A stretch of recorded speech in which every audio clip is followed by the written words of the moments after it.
Hello student, तो स्वागत है आपका स्ट्रगल स्टडी एकेडमी में। तो दोस्तों, आज के इस वीडियो लेक्चर में हम लोग देखेंगे कूलॉम के नियम का सदिश स्वरूप। ठीक, Coulomb's law in vector form हम लोग देखेंगे, राइट। और जितना भी वीडियो लेक्चर है हमने अपने प्लेलिस्ट में डाल रखा है। अगर आपको उन सभी का भी प्रिपरेशन करना है तो डिस्क्रिप्शन में लिंक दिया हुआ है, जिससे आप लोग सभी वीडियो भी देख सकते हैं, या इससे पहले या इसके बाद जो भी वीडियो है उन सभी का लिंक डिस्क्रिप्शन में दिया हुआ है। ठीक, तो चलिए सबसे पहले ये कूलॉम का नियम हम लोग समझते हैं कि कूलॉम का नियम क्या था, है ना। तो आप लोग क्या जानते हैं कूलॉम के नियमानुसार? जैसे यहाँ पे देख लीजिए, मैं यहाँ पे थोड़ा सा समझा दूँ आपको, राइट। कूलॉम का जो नियम था, कूलॉम का नियम दो बिंदु आवेशों के मध्य लगता है। ठीक, जैसे ये Q1 और Q2 दो बिंदु आवेश हैं, तो इनके मध्य हमने बताया था पिछला वीडियो लेक्चर में कि जो कूलॉम का नियम है वो क्या होता है। फिर एक बार और रिवीजन कर लेते हैं हम लोग। तो मान लेते हैं कि दो बिंदु आवेश Q1 और Q2 है, और इन दोनों के बीच का जो दूरी है वो R है। तो कूलॉम ने क्या कहा था, कूलॉम जी ने 1785 ईस्वी में नियम दिया था कूलॉम का नियम, ठीक है। और इन सभी के बारे में हमने बहुत बढ़िया से डिस्कस किया था। फिर विद्युशीलता क्या है, ये सब वगैरह जितना भी उसमें ऑब्जेक्टिव क्वेश्चन बन सकता था सारा हमने बताया था, और सब्जेक्टिव के साथ। तो आइए आज के इस वीडियो लेक्चर में हम लोग ये समझेंगे ना कि जो उसमें लगने वाला बल था वो तो अदिश बल था हमारा, है ना। केवल परिमाण का डिस्कस किया गया था, लेकिन आज जो है दिशा का भी डिस्कस किया जाएगा उसमें। इसलिए यहाँ पे लिखा गया है कूलॉम के नियम का सदिश स्वरूप, यानी अब उसका हम लोग वेक्टर फॉर्म बताएंगे, राइट। तो यहाँ पे ध्यान दीजिए कि सबसे पहले कूलॉम ने क्या कहा था कि दो बिंदु आवेशों के बीच लगने वाला आकर्षण या प्रतिकर्षण बल। अब ध्यान दीजिएगा कि आकर्षण और प्रतिकर्षण बल हमने बताया था आपको कि जब ये दोनों समान प्रकृति को हो, यानी कि प्लस प्लस रहता है, तो Q1 पर जो है Q2 बल लगाता है। तो Q1 पर Q2 के द्वारा लगाया गया जो बल होगा वो इस डायरेक्शन में होगा, और Q1 के कारण Q2 पे जो लगाया गया बल होगा वो इस डायरेक्शन में होगा। तो ये दोनों बल का जो दिशा है विपरीत है, लेकिन परिमाण जो है दोनों का बराबर है, राइट। तो कहने का मतलब है कि हो सके तो एक माइनस में भी हो सकता है, एक प्लस में भी हो सकता है, या दोनों माइनस में हो सकता है, या दोनों प्लस में हो सकता है ना, कुछ भी हो सकता है। तो इन दोनों आवेशों के अनुसार कूलॉम जी ने क्या नियम दिया था? तो कूलॉम ने कहा था कि दोनों आवेशों पर लगने वाला आकर्षण व प्रतिकर्षण बल, यानी कि F, ये डायरेक्टली प्रोपोर्शनल होता है इन दोनों आवेशों के गुणनफल के, यानी Q1 Q2 के गुणनफल के। यानी कि जो बल होता है वैद्युत बल, वो निर्भर करता है दोनों आवेशों के गुणनफल पर भी, कि उन दोनों आवेशों का परिमाण क्या है, कितने कूलॉम का है। अधिक अगर कूलॉम का आवेश रहेगा यानी अधिक परिमाण का, तो बल जो है अधिक लगेगा, कम रहेगा तो कम लगेगा।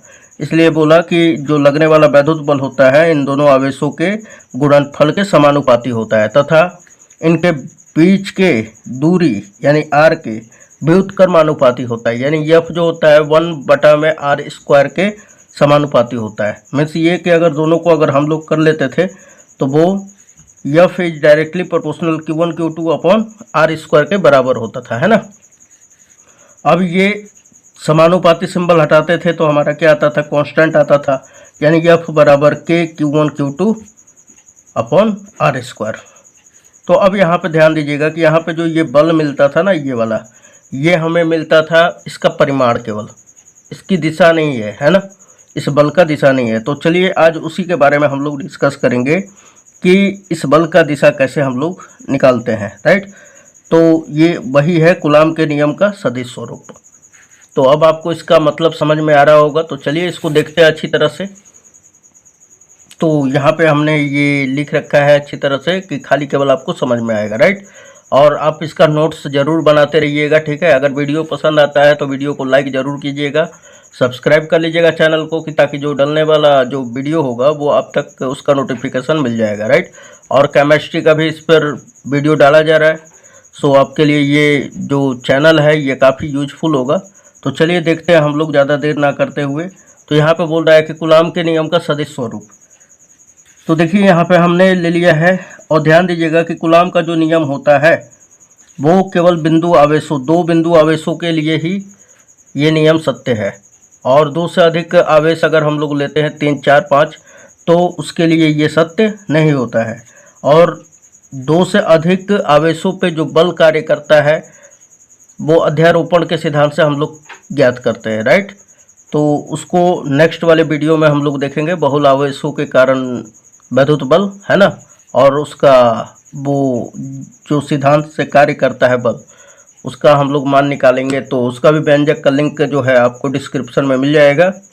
इसके बाद का भी वीडियो आप देख सकते हैं, राइट, प्लेलिस्ट में पड़ा होगा। तो यहाँ पे देखिए कि मान लेते हैं हम लोग कि Q1 और Q2 क्या है, 2 बिंदु आवेश है, राइट। अब देखिए इन दोनों के मध्य का जो दूरी है R है, और अब मान लेते हैं कि Q2 जो है Q1 पे बल लगा रहा है, राइट। तो Q2 के कारण Q1 पर लगने वाला जो बल है वो वेक्टर F12 है, ठीक। F12 का मतलब Q2 के कारण Q1 पर लगने वाला बल क्या होगा, वेक्टर F12। अब इसी प्रकार इधर देखिए Q2 आवेश पर Q1 के कारण जिस पर लगेगा वो पहले, जिसके कारण लगेगा वो बाद में, राइट। तो यहाँ पे ध्यान में रखिएगा ना आप। तो यानी कि दूसरे आवेश पर पहले आवेश के द्वारा लगाया गया जो बल होगा वेक्टर F21 होगा। और अब ध्यान दीजिएगा कि ये वाला जो आवेश है Q2, इस पर Q1 के कारण बल लगेगा तो बल इस डायरेक्शन में लगेगा, इसलिए इस बल का जो डायरेक्शन है यहाँ पे दिखा दिया गया है, राइट।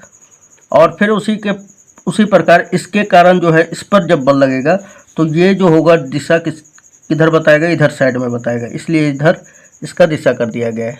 समझ में आ रहा है आपको। अब देखिए इस बल का दिशा बताने के लिए हम लोग क्या करते हैं, इस बल का दिशा हम लोग बताएंगे वेक्टर R21 कैप से। अब वेक्टर R21 कैप से क्यों बता रहे हैं हम लोग दिशा, क्योंकि Q2 आवेश के कारण Q1 पर लग रहा है, तो यानी कि हम बल किधर लग रहा है, इधर की दिशा में। आप देख पा रहे हैं मेरा पेन। तो इस बल की दिशा बताने के लिए इस सदिश का, एकांक सदिश का हम लोग प्रयोग करेंगे, है ना। यानी कि जब दिशा बताया जाता है तो एकांक सदिश का प्रयोग किया जाता है। ये क्लास 11th में आपने पढ़ चुका है, ठीक। उसी प्रकार इस आवेश पे जो इसके कारण जो बल लग रहा है, इसकी डायरेक्शन बताने के लिए हम लोग R12 कैप का प्रयोग करेंगे, है ना।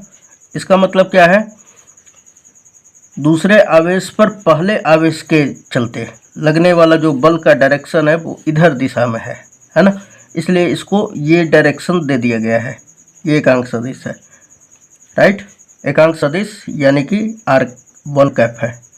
चलिए इतना लिख लेने के बाद अब हम लोग लिखेंगे यहाँ पर सिंपली जो दिया हुआ है वही लिख लेंगे। तो आपको ये इमेज समझ में आ रहा होगा। तो यहाँ पे देखिए हमने लिखा है कि माना Q1 तथा Q2 2 बिंदु आवेश है। मान लेंगे हम लोग कि Q1 और Q2 क्या है, 2 बिंदु आवेश है। और ध्यान दीजिएगा कूलाम का जो नियम होता है कभी भी 2 बिंदु आवेशों के लिए ही सत्य है ना, 2 से अधिक के लिए सत्य नहीं है। अब Q2 आवेश के कारण Q1 पर लगने वाला बल क्या हो जाएगा, तो बल कौन सा लग रहा है, वेक्टर F12।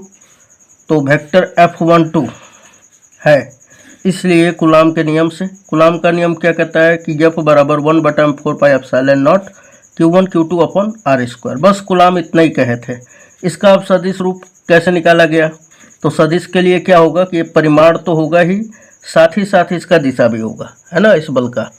सो यहाँ पर ध्यान से देखिएगा अब ये वाला जो बल है हमारा Q2 आवेश के कारण, यानी कि Q2 आवेश के कारण Q1 पर लगने वाला जो बल है वेक्टर F12 है। तो वेक्टर F12 हमने लिख लिया। फिर बराबर इतना पूरा एकदम लिख लेंगे हम लोग 1/4πε0 Q1 Q2 अपॉन, यहाँ पे R² लिखा हुआ है।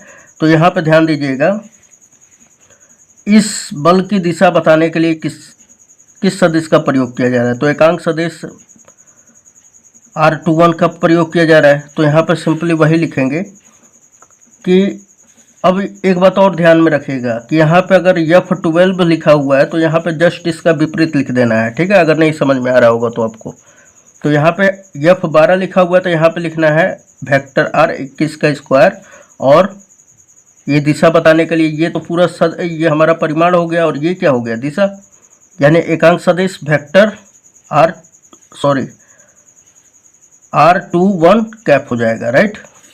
तो यहाँ पर वही लिख दिया हमने, क्या लिख दिया, वेक्टर F12 इज इक्वल टू 1/4πε0 Q1 Q2 upon mod of vector R21 का होल स्क्वायर इंटू R21 का कैप।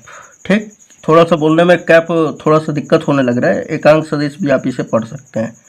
चलिए, तो ये किस लिए लगाए हैं, तो जिसमें कुछ भी नहीं है, ये वाला आपका कूलॉम का नियम हो गया, ये इसका दिशा, राइट, डायरेक्शन देने के लिए है ना, किसका, तो ये इस बल का डायरेक्शन बताने के लिए ये वाला एकांक सदिश का हम लोग प्रयोग करेंगे, यानी कि R21 कैप का, राइट। चलिए, इतना हो गया। अब उसके बाद ध्यान दीजिएगा कि चूंकि हम लोग क्या जानते हैं कि आर कैप बराबर क्या हो जाता है, वेक्टर आर बटा में मॉड ऑफ वेक्टर आर, है ना। तो यहाँ पे ध्यान दीजिएगा कि R21 है, तो यहाँ पे क्या लिखेंगे, यही वाला लिख देंगे, यानी vector R21 upon vector are. अब ये आर क्या है हमारा, तो परिमाण है ना, इन दोनों के बीच का दूरी क्या है, आर ही तो है, परिमाण ही तो लेना है यहाँ पर, इसलिए हमने यहाँ पे परिमाण लिख दिया, मॉडुलस नहीं लगाया, राइट। चलिए, इतना हो गया। तो अब यहाँ पे हम लोग लिख देते हैं आराम से। तो ये देखिए, यहाँ तक 1/4πε0 लिख लिया हमने, फिर Q1 Q2 लिख लिया, आर वेक्टर R21 जो है ये परिमाण को सूचित कर रहा है ना, तो परिमाण क्या है हमारा, आर है ना। तो यहाँ पे लिख लेंगे क्या, आर का स्क्वायर, और फिर आर कैप के जगह पे क्या लिखेंगे, यही वाला फॉर्मूला लगा देंगे, R21 वेक्टर R21 बटा में आर। अब ध्यान दीजिएगा यहाँ पर कि ये वाला एज इट इज उसी तरह लिख देंगे, Q1 Q2 और बटा में क्या हो जाएगा, आर स्क्वायर का आर में गुणा होगा तो आर क्यूब हो जाएगा, ये वाला ऊपर उसी तरह, इसको इक्वेशन फर्स्ट मान लेंगे, राइट। अब सिमिलरली इसी प्रकार जो हमारा ये किसके कारण था, तो Q2 के कारण Q1 पर लगने वाला जो बल था, है ना, Q2 आवेश के कारण Q1 पर लगने वाला जो बल था, वेक्टर F12 का मान निकाल लिए। अब Q1 के कारण Q2 पर लगने वाला जो बल होगा वेक्टर F21 होगा, है ना। तो यहाँ पे वही लिख लिए हैं यहाँ पर, इसी प्रकार Q1 के कारण Q2 पर लगने वाला बल वेक्टर F21 बराबर क्या हो जाएगा, 1/4πε0। थोड़ा सा यहाँ पर फिर से ध्यान दे दीजिए, यहाँ पर क्या था हमारा कि वेक्टर F12 बराबर क्या था, 1/4πε0 Q1 Q2 बटा में आर क्यूब। उसके बाद यहाँ पे देखिए, यहाँ पे 12 है तो यहाँ पे क्या है 21, सिंपली तो वही यहाँ पे करेंगे। यहाँ पर क्या कर देंगे कि vector F21 is equal to क्या हो जाएगा, 1/4πε0 Q1 Q2 upon are cube. और यहाँ पे देखिए 21 है तो यहाँ पे क्या लिखेंगे 12, बस ये समीकरण नंबर 2। अब देखिए थोड़ा सा और देख लें हम लोग कि यहाँ पर जो R21 होगा, यानी कि ये वाला R21 जो होगा यहाँ से लगाकर और यहाँ तक का दूरी होगा, है ना, और R12 जो होगा यहाँ से यहाँ तक ही दूरी होगा, बस डायरेक्शन इन दोनों का अलग अलग है, जैसे इसका डायरेक्शन इधर है और इसका डायरेक्शन इधर है, तो यानी कि ये दोनों का दिशा जो है विपरीत है, लेकिन परिमाण क्या है, बराबर है, क्योंकि ये तो दोनों जो है दोनों समान दूरी पर ही तो बल लग रहे होंगे। तो यानी कि वही यहाँ पर कहा जा रहा है कि चूंकि minus vector R21 is equal to vector R12 होगा, राइट। यानी कि इन दोनों का परिमाण बराबर है, दिशा खाली केवल विपरीत है, यानी कि इन दोनों का दिशा क्या है, विपरीत है, उल्टा है, अपोजिट है। तो अब क्या हो जाएगा समीकरण 2 से, तो सिंपली आप क्या करेंगे कि यहाँ पर जहाँ वेक्टर R12 है वहाँ पे क्या रखेंगे 21, बस हो जाएगा।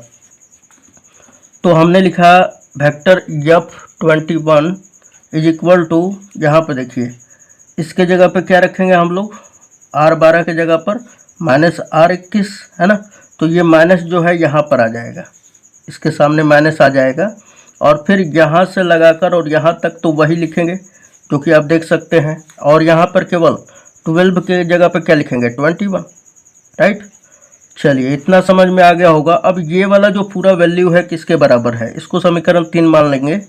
और ये पूरा जो है समीकरण 1 में देखिए आप, समीकरण 1 में दिखाई दे रहा है आपको। तो यानी कि हम क्या कर सकते हैं, इतने के जगह पर वेक्टर F12 ले सकते हैं। तो यहाँ पे हम क्या कर देंगे, वही यहाँ पे लिखे हैं कि समीकरण 1 व 3 से, राइट, समीकरण 1 व 3 से क्या हो जाएगा, वेक्टर F21 तो यहाँ पर रहेगा ही और बराबर हो जाएगा वेक्टर F12 के, यानी कि vector F12 is equal to minus vector F21, right. अब देखिए यहाँ पर क्या कह रहा है, अर्थात दोनों आवेशों पर परस्पर लगने वाले जो बल परिमाण में बराबर होंगे, लेकिन दिशा में क्या होंगे दोस्तों, विपरीत होंगे। यहाँ पे जो लगने वाले बल है एक दूसरे के क्या है, परिमाण में बराबर है, यानी कि 5 न्यूटन इधर है तो 5 न्यूटन इधर भी होगा, लेकिन डायरेक्शन दोनों का विपरीत होगा। और यहाँ से एक चीज़ और निकल के आता है कि यह नियम व्युत्क्रम वर्ग नियम का भी पालन करता है। कौन, कूलॉम का नियम। क्यों, क्योंकि F is directly proportional 1/r² होता है, तो दूरी के वर्ग के व्युत्क्रमानुपाती होता है, इसलिए इसे व्युत्क्रम वर्ग नियम भी कहा जाता है। और ये न्यूटन का तृतीय जो नियम है वो भी पालन करता है यहाँ पर, राइट, यानी कि तृतीय बल लगता है, तृतीय नियम के अकॉर्डिंग बल लगता है। तो यहाँ पे बोल देगा आपको कि निम्नलिखित में से तृतीय, न्यूटन का तृतीय नियम कार्य करता है, तो दे देगा आपको वहाँ पर चुंबकीय बल, वैद्युत बल, तो वहाँ पे वैद्युत बल कार्य करता है, राइट। तो वही यहाँ पे कहा जा रहा है कि यह नियम व्युत्क्रम वर्ग नियम का भी पालन करता है तथा विद्युत बल एक संरक्षी बल भी होता है और यह केंद्रीय बल को भी व्यक्त करता है, यानी जो वैद्युत बल है वो संरक्षी बल और केंद्रीय बल व्यक्त दोनों को करता है। तो ये यहाँ से आपका ऑब्जेक्टिव क्वेश्चन बोर्ड में पूछ चुका है कि जो वैद्युत बल होता है निम्नलिखित में से कौन से बल होते हैं, तो संरक्षी बल और केंद्रीय बल ये दोनों को व्यक्त करता है, यानी सूचित करता है, ठीक है। तो उम्मीद है ये आपको वीडियो लेक्चर पूरा समझ में आया होगा, आप इसका स्क्रीनशॉट ले सकते हैं। ये हमारा पहला, राइट, और ये हमारा दूसरा, चलिए उसके बाद ये तीसरा,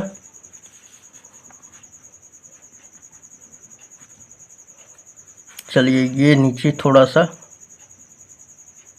तो दोस्तों उम्मीद है आपको ये वीडियो लेक्चर समझ में आया होगा, ठीक है। तो मिलते हैं नेक्स्ट वीडियो में, धन्यवाद।